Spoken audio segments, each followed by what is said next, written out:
Welcome to Sunrise, first light for what's next on B2B revenue teams. Lots to cover today, so let's dive in. You know that feeling, sitting on a commercial flight? Yeah.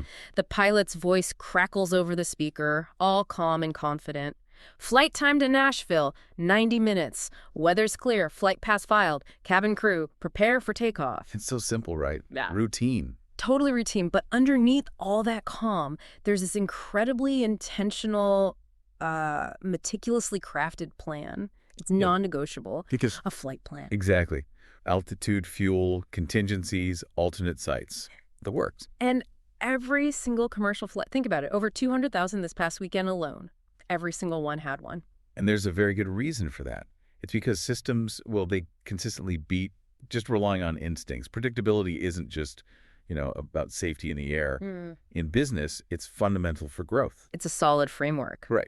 Gives you structure where you need it, but also the flexibility to adjust if, say, the weather changes unexpectedly. So what's really striking, almost jarring, is the contrast. You have aviation operating with this incredible foresight, and then you look at B2B revenue teams. The data suggests most of them are going to go through all of 2026 without anything like that strategic plan. It's a huge gap. It really is. And that's exactly why we're doing this deep dive today.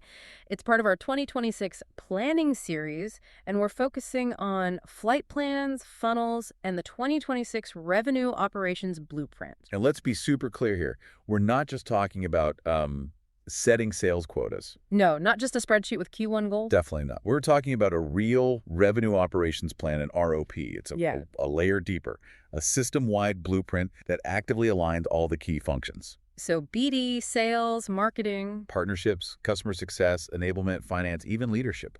Everyone operating from one single source of truth. Okay, like the airline, the crew, the tower, all working off the same plan. Precisely. So if this ROP is our flight plan, what are the key instruments? What metrics do we actually need in that shared cockpit? Our sources break it down into 4 main buckets. Yeah, 4 categories that map across the whole revenue journey. Let's start broad with full funnel metrics. Think of these as your main dashboard overall health indicators. Okay, the big picture. Exactly. Things like total pipeline value, weighted pipeline value, conversion rates by stage, top, middle, bottom. Also, client extension rates, your renewals and upsells. And things like how fast deals are moving. Absolutely. Average sales cycle, push rates, deals getting delayed. That tells you about velocity. Stalled deals are a huge red flag you can spot here. Right. Okay, so moving down from the overview, the early stages, top of funnel metrics. Yeah, this is all about that initial market engagement, finding potential. It's more than just website visits, though that's part of it. Our sources really emphasize identifying your Tier 1 and Tier 2 cold accounts. The ones with no engagement yet. Exactly. That's untapped future pipeline. Plus, you're tracking MQLs, of course, and what we call opportunity stage 1, qualifying conversions, basically suspects. And the insight there is powerful. Every big deal, doesn't matter if it's 5,000 or 5 million, starts as a suspect. Every single one.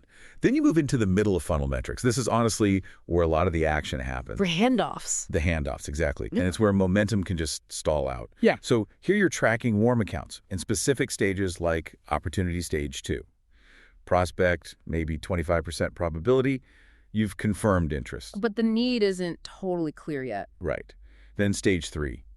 Opportunity now stakeholders are aligning, a plan's forming, maybe 50% probability. The key thing here is tracking conversion rates between these stages. Because that shows you exactly where things slow down or speed up. Precisely. It tells you if you're losing altitude or gaining speed right when it matters most. Okay, and then the final approach, bottom of funnel metrics, where the deal actually happens. This is it. Where trust is won, proposals land. Correct. You're monitoring hot accounts engaged and in the pipeline.